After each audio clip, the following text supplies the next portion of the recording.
Om Swastiastu, Namo Buddhaya, dan salam kebajikan bagi kita semua. Perkenalkan, nama saya Vivien Cemila dengan NIM 205250033. Pada kesempatan ini, saya akan membahas mengenai pidana mati dalam hukum pidana Indonesia dengan pendekatan yang bersifat analitis dan kritis. Pembahasan ini tidak hanya akan melihat pidana mati sebagai norma hukum semata, tetapi juga sebagai fenomena yang berkaitan erat dengan nilai-nilai kemanusiaan. Dalam konteks ini, pidana mati menjadi isu yang kompleks karena melibatkan berbagai aspek, mulai dari hukum positif hingga moralitas. Oleh karena itu, pembahasan ini akan mencoba melihat pidana mati secara menyeluruh. Fokus utama dari pembahasan ini adalah untuk memahami bagaimana pidana mati diterapkan dalam praktik peradilan di Indonesia. Selain itu, akan dianalisis pula bagaimana Mahkamah Konstitusi memandang pidana mati dalam perspektif konstitusi.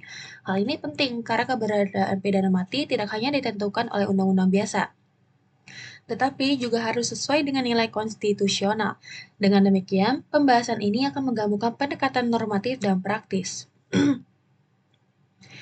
Selain melihat praktik dan konstitusi, pembahasan ini juga akan dikaitkan dengan perkembangan terbaru dalam KUHP baru. KUHP baru menunjukkan adanya perubahan paradigma dalam hukum pidana Indonesia, khususnya terkait tujuan pemidanaan.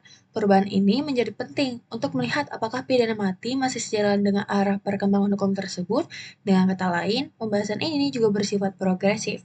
Melalui pendekatan tersebut diharapkan dapat diperoleh gambaran yang lebih komprehensif mengenai posisi pidana mati dalam sistem hukum Indonesia saat ini. Pembahasan ini juga akan menjawab apakah pidana mati masih relevan atau justru mulai ditinggalkan. Dengan demikian, analisis yang dilakukan tidak hanya bersifat deskriptif tetapi juga evaluatif. Hal ini penting untuk menunjukkan pemahaman yang lebih mendalam terhadap topik yang dibahas.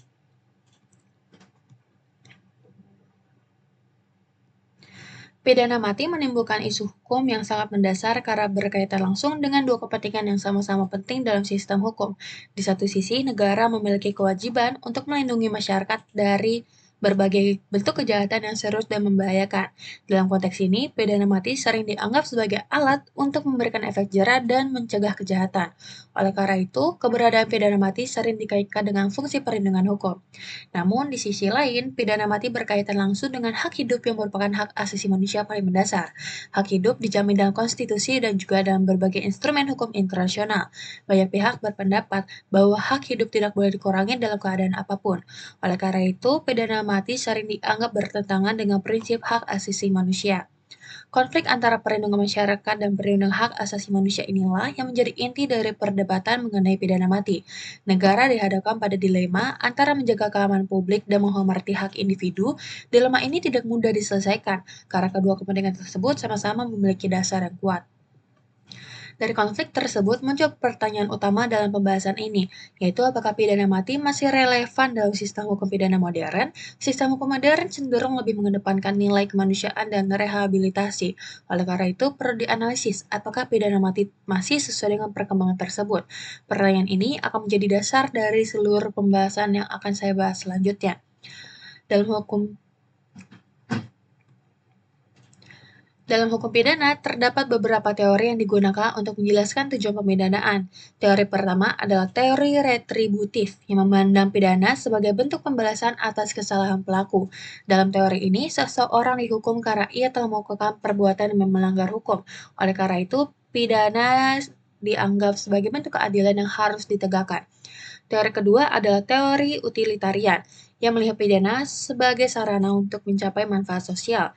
Dalam teori ini, pidana bertujuan untuk mencegah terjadinya kejahatan di masa depan.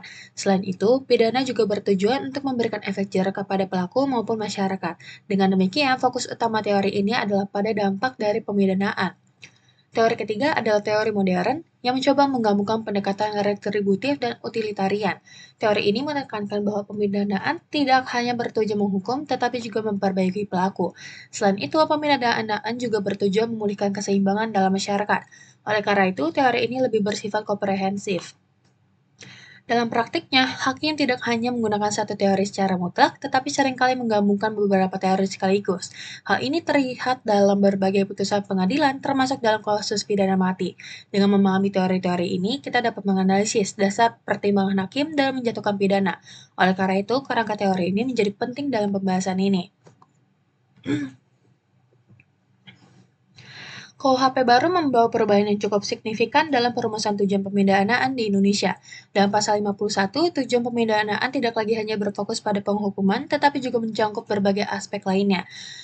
Hal ini menunjukkan adanya perubahan paradigma dalam hukum pidana Indonesia. Perubahan ini mencerminkan perkembangan pemikiran hukum yang lebih modern.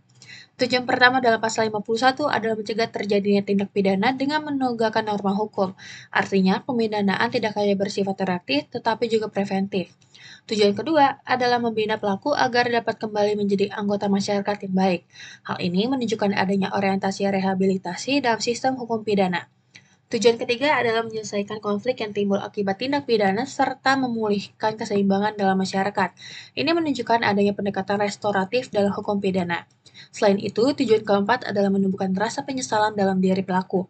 Hal ini penting untuk memastikan bahwa pelaku menyadari kesalahannya. Dengan adanya tujuan-tujuan tersebut, terlihat bahwa hukum pidana Indonesia mulai bergerak ke arah yang lebih humanis. Pemidanaan tidak lagi hanya berorientasi pada pembalasan, tetapi juga pada perbaikan dan pemulihan. Oleh karena itu, perlu dilihat apakah pidana mati masih sejalan dengan tujuan tersebut. Hal ini akan dianalisis melalui studi kasus yang akan dibahas selanjutnya.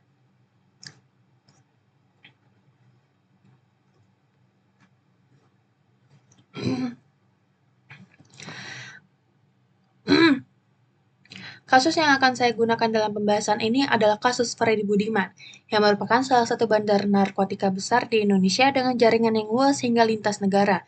Ia tidak hanya berperan sebagai pelaku biasa, tetapi juga sebagai pengendali utama dalam jaringan peredaran narkotika. Hal ini membuat posisinya sangat strategis dalam jaringan tersebut. Oleh karena itu, perbuatannya dianggap memiliki tingkat keseriusan yang tinggi. Freddy terlibat dalam penyelundupan narkotika dalam jumlah besar ke Indonesia, termasuk ratusan ribu pil ekstasi yang berasal dari luar negeri. Kejahatan ini dilakukan secara terorganisasi dan melibatkan jaringan internasional. Dampak dari perbuatannya tidak hanya bersifat individual, tetapi juga luas terhadap masyarakat. Hal ini menjadikan kasus ini sebagai salah satu contoh kejahatan narkotika yang serius. Yang menjadi perhatian adalah bahwa meskipun sudah ditangkap dan menjalani hukuman di dalam penjara, Freddy masih mampu mengendalikan peredaran narkotika dari dalam lapas.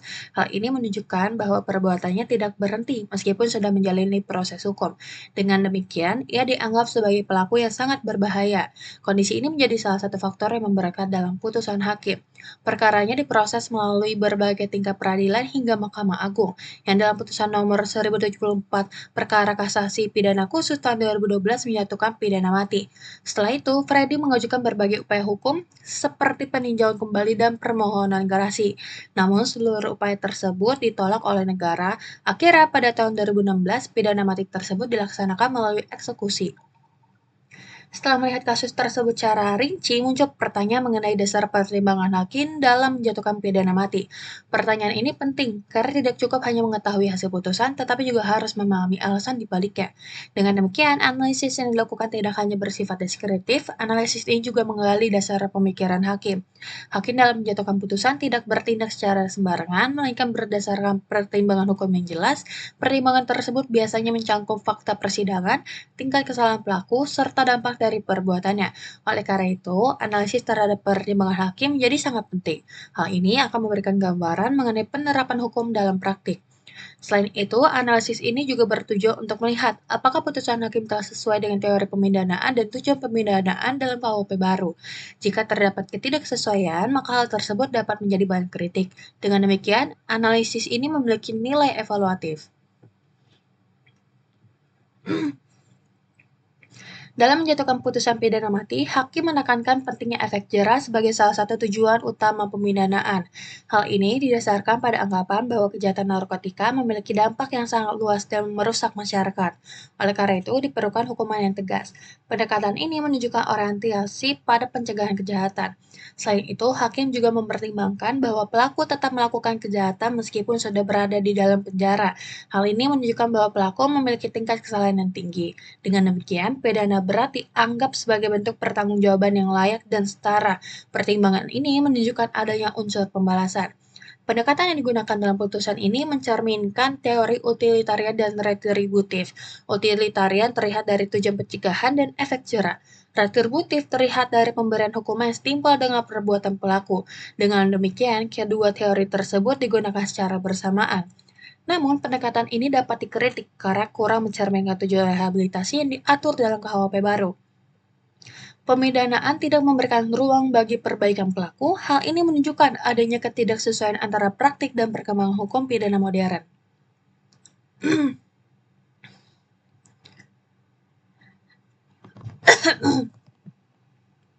Setelah melihat putusan hakim, penting juga untuk melihat bagaimana pidana mati dipandang dari perspektif konstitusi. Hal ini karena setiap norma hukum harus sesuai dengan UUD 1945. Oleh karena itu, perlu dianalisis apakah pidana mati bertentangan dengan konstitusi. Pertanyaan ini menjadi penting karena berkaitan dengan hak hidup sebagai hak asasi manusia. Jika pidana mati bertentangan dengan konstitusi, maka seharusnya tidak dapat diterapkan. Oleh karena itu, perlu adanya penilaian dari Mahkamah Konstitusi. Mahkamah Konstitusi memiliki kewenangan untuk menguji undang-undang terhadap UUD 1945. Dalam hal ini, MK berperan sebagai penjaga konstitusi. Oleh karena itu, putusan MK menjadi sangat penting dalam menentukan posisi pidana mati. Untuk itu, pada bagian berikutnya yang akan saya bahas, akan membahas mengenai putusan Mahkamah Konstitusi terkait pidana mati. Pembahasan ini akan memberikan perspektif yang lebih luas lagi, dengan demikian analisis menjadi lebih komprehensif. Dalam putusan Mahkamah Konstitusi nomor 2 garis 3 garing PUU garis V garing 2007, Mahkamah Konstitusi menyatakan bahwa pidana mati tidak bertentangan dengan UUD 1945. Putusan ini menjadi dasar penting dalam mempertahankan pidana mati di Indonesia. Mahkamah berpendapat bahwa hak hidup memang dijamin oleh konstitusi, tetapi tidak bersifat absolut. Artinya hak tersebut dapat dibatasi dalam kondisi tertentu. Pembatasan tersebut harus dilakukan berdasarkan hukum. Selain itu, pembatasan juga harus bertujuan untuk kepentingan umum. Namun Mahkamah juga menekankan bahwa pidana mati harus diterapkan secara hati-hati dan selektif. Hal ini menunjukkan bahwa pidana mati tidak boleh digunakan secara sembarangan. Dengan demikian, terdapat pembatasan dalam penerapannya. KUHP baru memberikan pendekatan yang berbeda terhadap pidana mati dibandingkan sebelumnya. Dalam sistem ini, pidana mati tidak lagi menjadi pidana utama. Hal ini menunjukkan adanya perubahan kebijakan hukum. Pidana mati ditempatkan sebagai pidana alternatif yang dapat dijatuhkan dalam kondisi tertentu. Dengan demikian, penggunaannya menjadi lebih terbatas. Hal ini menunjukkan bahwa adanya kehati-hatian dalam penerapannya. Selain itu, terdapat masa percobaan selama 10 tahun yang memungkinkan perubahan pidana. Jika pelaku menunjukkan perbaikan, maka pidana mati dapat diubah menjadi pidana lain, contohnya pidana penjara seumur hidup. Hal ini menunjukkan adanya orientasi rehabilitasi. Kebijakan ini menunjukkan bahwa negara mulai mengurangi penggunaan pidana mati secara bertahap. Konsep ini dikenal sebagai soft abolition. Dengan demikian, arah hukum pidana Indonesia menjadi lebih humanis. Jika dilihat secara keseluruhan, terdapat ketidakkonsistenan antara praktik dan kebijakan hukum. Hal ini terlihat dari perbedaan antara putusan pengadilan dan KUHP baru. Pengadilan masih menjatuhkan hukuman pidana mati dalam kasus tertentu, namun KUHP baru justru membatasi penggunaannya. Hal ini menunjukkan adanya perbedaan pendekatan. Kondisi ini menunjukkan bahwa Indonesia sedang berada dalam masa transisi. Sistem hukum bergerak dari pendekatan represif menuju pendekatan humanis. Namun, transisi ini belum selesai karena pidana mati masih dipertahankan. Oleh karena itu, diperlukan konsistensi dalam kebijakan hukum. Pidana mati memiliki pendukung dan penentang yang sama-sama kuat. Pendukung berpendapat bahwa pidana mati diperlukan untuk melindungi masyarakat. Selain itu, pidana mati dianggap memberikan efek jera yang kuat. Hal ini terutama untuk kejahatan luar biasa. Oleh karena itu, pidana mati dianggap relevan. Namun penentang berpendapat bahwa pidana mati melanggar hak hidup. Selain itu, pidana mati tidak dapat diperbaiki jika terjadi kesalahan. Perdebatan ini menunjukkan bahwa pidana mati merupakan isu yang kompleks. Oleh karena itu, diperlukan pendekatan yang hati-hati. Pidana mati masih berlaku di Indonesia secara normatif. Hal ini didukung oleh putusan Mahkamah Konstitusi. Namun, secara filosofis, pidana mati mulai dipertanyakan. Hal ini terlihat dalam KUHP baru. KUHP baru menunjukkan adanya pergeseran ke arah yang lebih humanis. Dengan demikian, hukum pidana Indonesia berkembang. Ke depan, pidana mati kemungkinan akan semakin dibatasi. Hal ini menunjukkan arah perkembangan hukum yang semakin lebih baik lagi. Pidana mati bukan hanya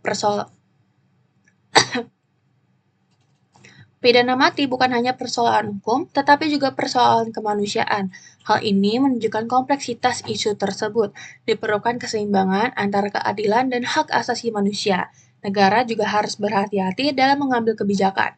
Pidana mati harus digunakan secara terbatas, dan hal ini sangat penting untuk menjaga nilai kemanusiaan. Dengan demikian, diharapkan sistem hukum pidana Indonesia menjadi lebih baik dan adil. Demikian presentasi dari saya. Assalamualaikum warahmatullahi wabarakatuh. Shalom, Om Santi Santi Om, Namo Buddhaya dan salam kebajikan bagi kita semua. Terima kasih.